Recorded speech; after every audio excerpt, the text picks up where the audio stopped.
And if you don't stay, you have to reimburse. So this is their way also of building the economy of knowledge. You bring people there, you train them the right way because you know what kind of qualification they will get at the end, and you force them, so to speak, to stay.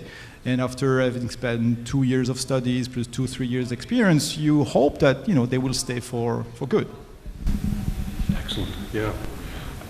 Now, I'd like to open the floor to questions. Can we get a mic over on the corner there for Mohammed, please?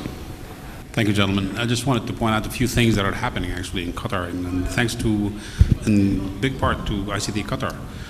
There are several things that, for example, the BCI, there is a local forum for the Business Continuity Institute that has been very active in terms of collaboration, where at any point in time when those meetings, 50 or 60 organizations, or 50 or 60 members show up and collaborate quite a bit. And there was a draft BCI guidelines document similar to what the BCI Institute actually produces that was customized for Qatar.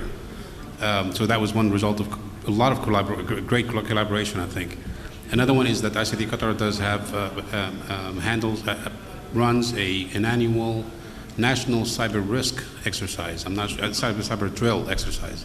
I'm not sure how many are aware of this, but basically it started fairly small, but now my understanding is that about 300 or so organizations within Qatar that run a real-time, it's a block of time over several days. They run drills on how to actually handle incidents. If there are a lot of simulations, predefined simulations, where they do a lot of exercises. They see if the organization has the right processes, has the right expertise.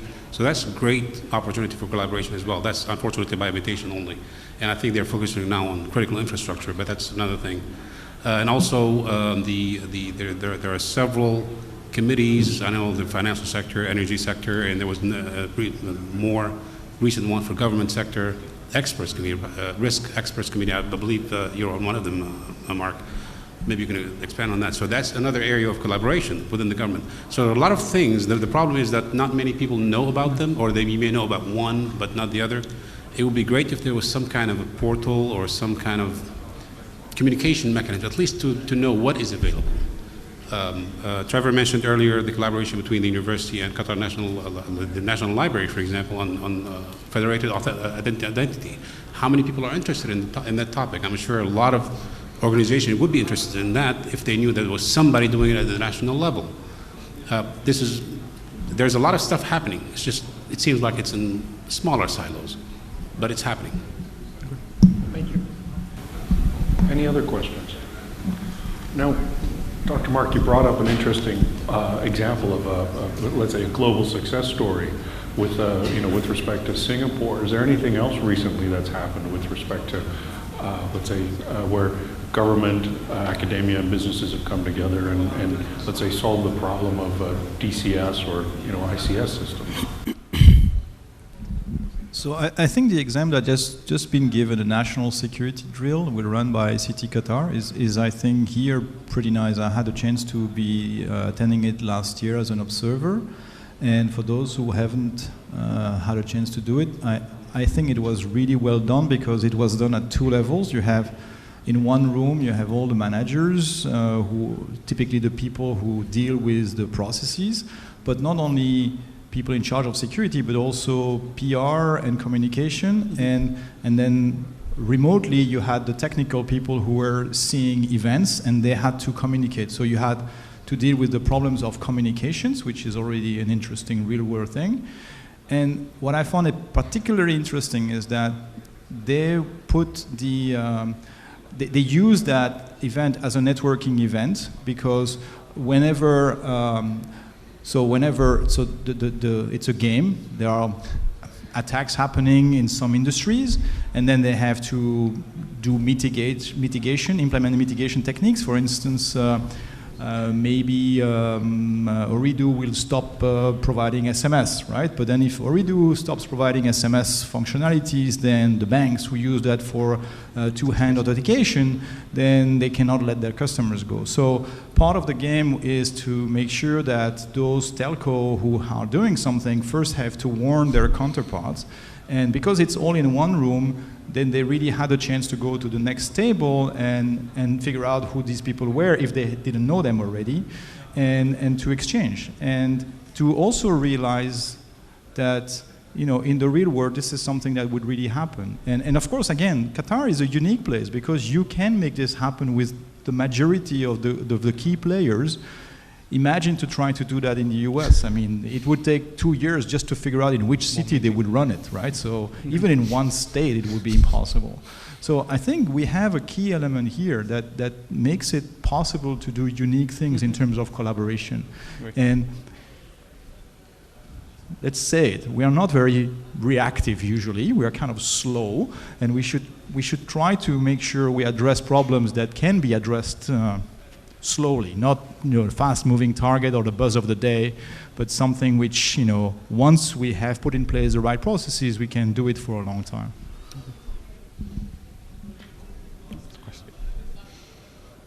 Can you get a mic over here, please? Thank you for the local example rather than global, and I think you're right. Qatar does have an unbelievable advantage in being such a closely, densely populated and I think industry-rich area. It's unprecedented, like you said. Please go ahead. Yes, it's not so much a question, but more of a suggestion. So, my view is that, from what I heard from you all, there is a shortage of talent available locally, but obviously there is no shortage of talent available globally. Talent is available elsewhere. It's just that it's not available over here in Qatar. So, both from the research perspective and from the funding perspective, opportunities are there. I think it needs more awareness in terms of attracting the talent. Okay, so things like having a talent competitions where people can participate, people who have the right skill sets and all that. If more of this talent competitions can be created, where especially related to the field of cyber security, okay, where people are encouraged to participate in that, so that will create more awareness in terms of opportunities also which are available in Qatar, and especially from the availability of funding and availability of research opportunities. So that will help, according to me, in terms of attracting more talent and make it available locally. It's good. It's a good suggestion. Anyone have another question? Follow up? Thank you, gentlemen, for this session. So I just to back to the proactive aspect of cybersecurity. I want to just know about the future and to be on the front of those threats and data, so and hackers. So there is a lot of new concept and trends that we were not discussing here. So with the new applications and the future of those very evolving applications now, that Internet of Things, the bring your own device, this mobile devices, and even now we are talking about bring your own cloud, so that as a third party or public cloud service, so that the employees they can use during their for their business. So I want to know where we need to focus, and also on my second question is on the education level. Mm-hmm. So I think we didn't discuss this. We only focus on increasing awareness, but now even in the States now they are having programs that they are implementing on the education level. So it's some courses on cybersecurity from KG to onward. So here also this I think a point that we need to focus on it, and for the very good point that it is a global challenge. Cybersecurity is no more is on a country level, or so it's a global challenge, and people here, we need to focus on collaboration, human behavior, as Dr. Munir he said before, so awareness. So this is the weak point when companies now, they have all over the world, they have a new collaboration with a business partner, and also they have new enemies. So since they are fighting again, they are running the same business. So this supply chain is increased with the new also risky connections. So those, I think we need to focus as well. So what's your point of view on this? Thank you. Any of you gentlemen would like to Okay. comment? So in regards to education, it's a very valid point. You need to educate children up from basically almost birth now, because if you see children on iPads from the age of 2, they do more stuff on the iPad than I ever would do. So you need to educate children. That's got to be done at the national level and at home. Parents have to take equal responsibility. If you look at us as a university, we're looking at if we can, as part of our first induction to our university, including like a cybersecurity introduction, almost a game, because you don't want to make it too dry, because today's generations will not look at it if it's too wordy, and you need to make it a game. So we are looking at how we can make a game of security and educate our students on that. But also we're looking at it not just from the university perspective. We're looking at it, this is for your life. It's not just for what you're doing at university, it's for your family, it's for tell your friends about this. So we do a lot of communication. We still need to get better.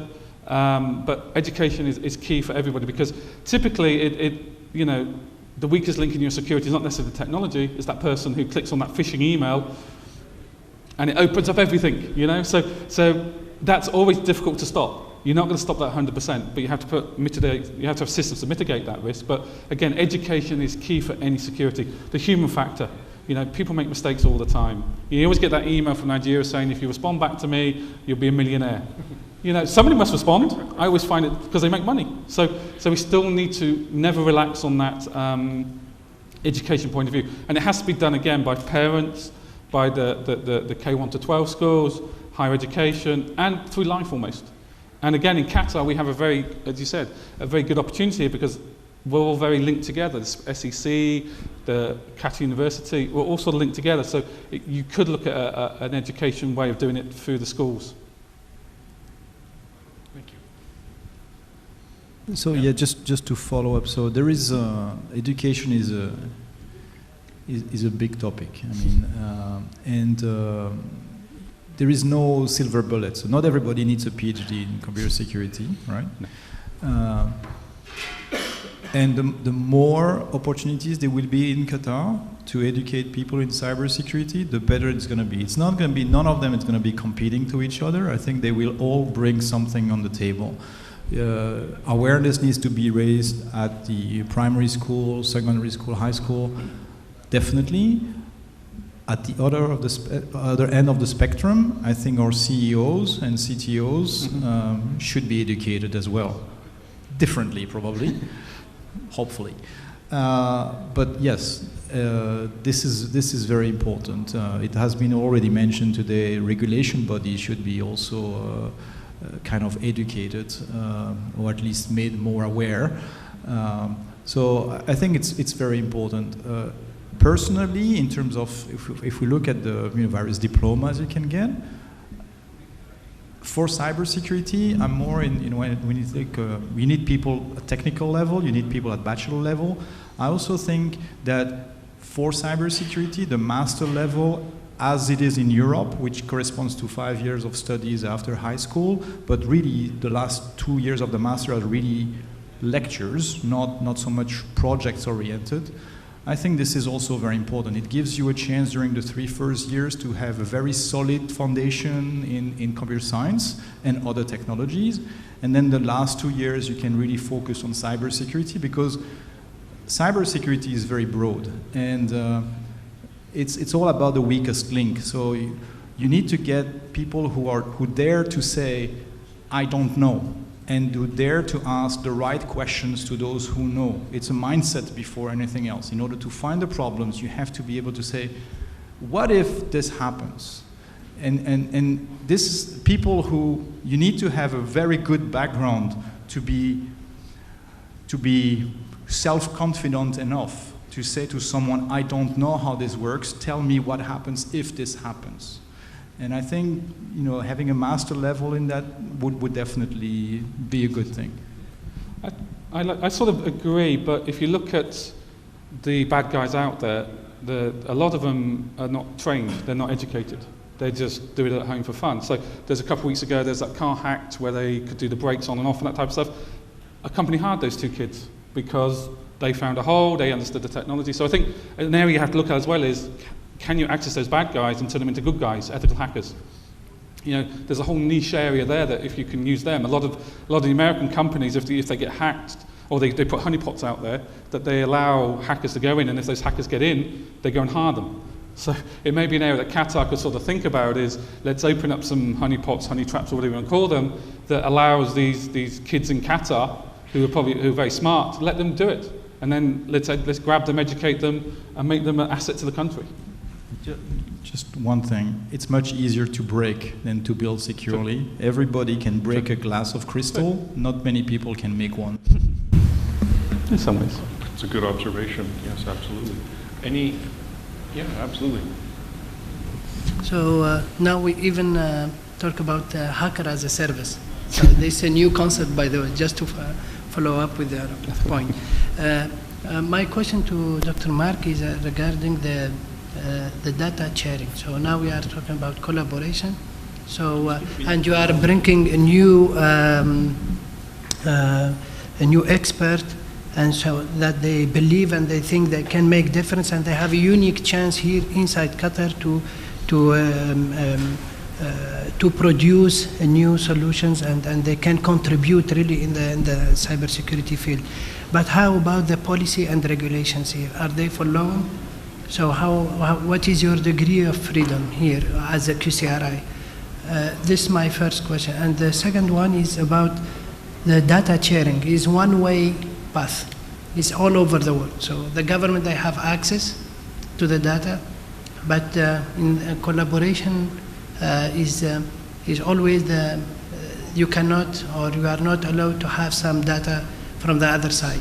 So which also is this is the weak point always between the people that they are working on cybersecurity and the government side. So if you can elaborate on this. Thank you.